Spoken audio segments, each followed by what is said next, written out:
Hello guys, this is Paul Yan. Today I have a question for you. When was the last time you saw people dressing up?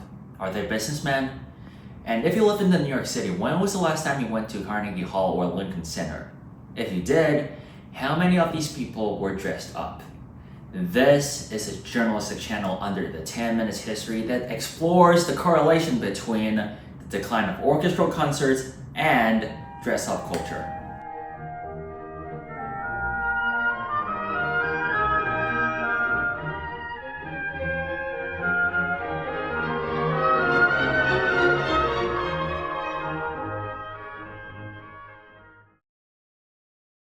First of all, classical music has experienced decline in the early 21st century, which is from the 2000 until 2025.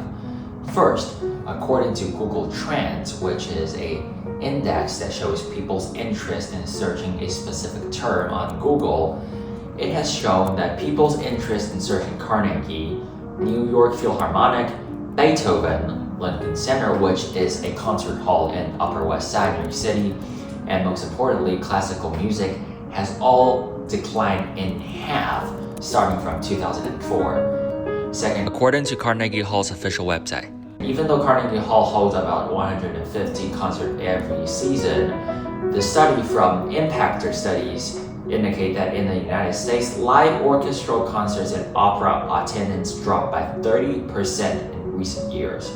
Third, people listening to classical music are aging. According to the study by New York Times, the average age of the audiences at the Metropolitan Opera last season was 57, the same as at the New York Philharmonic. About 62% of the Philharmonic's audiences was 55 and older. This shows a very serious aging problem for New York City classical music.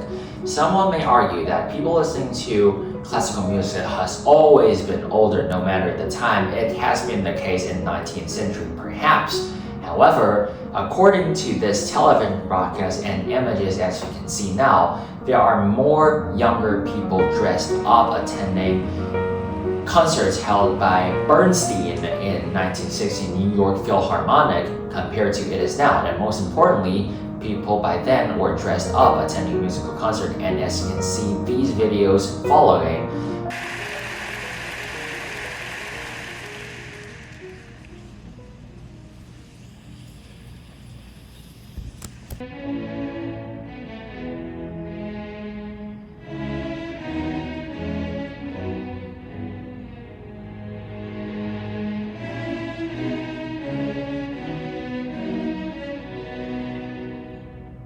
people attending musical concerts in the 2020s are not as used to dress up as it is in the 1960s. Now you've seen a lot of numbers, however, why are these the case? What is behind the numbers and why are these changes happening? First of all, new musical forms have emerged. Starting from the 1950s, the first that emerged is blues and jazz.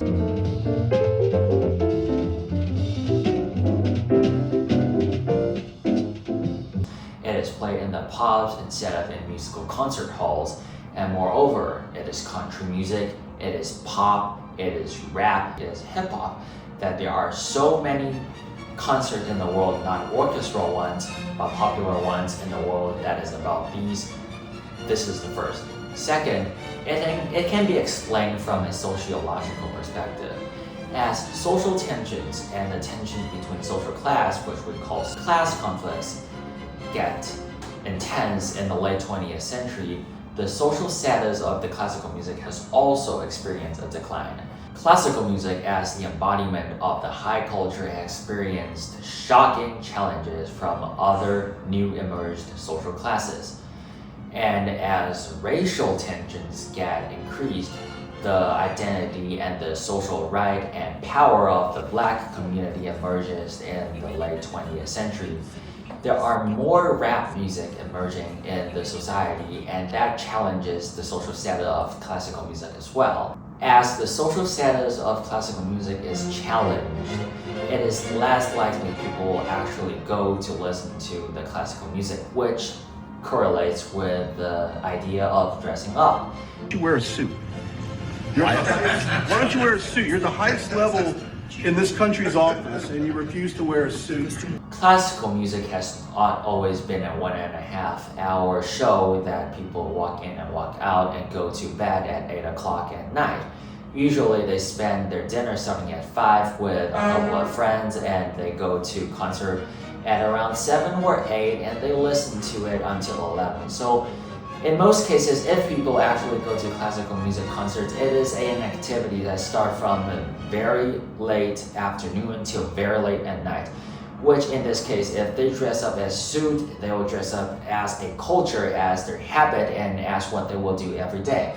However, when people stop going to concert as usual as they were, sometimes they only go there for 1.5 hours and left that place at 8 o'clock. It is so unlikely that will keep on dressing up and make themselves look serious like they were used to be in the 1960s. And that is the situation in the 2020s where we see so less people still dressing up into the concert halls. And that explains to an extent why we see much less people dressing up on the street right now for cultural or ritual circumstances, but more importantly, they are simply dressed up for business occasions. Moreover, as we enter the 21st century, we have more headphones. Headphones today are made for rap music, hip-hop. You can listen to whatever you want on headphones, but however, you cannot really enjoy a whole good piece of classical music as good as it is in the musical hall through the modern headphones. It is simply not made for them. Moreover, we have shorter media forms today, TikTok, Twitter. They cannot carry a whole music for 40 minutes like classical music. They can carry things for 2 minutes or 5 minutes, and you can listen on your app, but it is not the case for classical music. Most importantly, that causes a significant decrease starting from the 2020 is the COVID pandemic.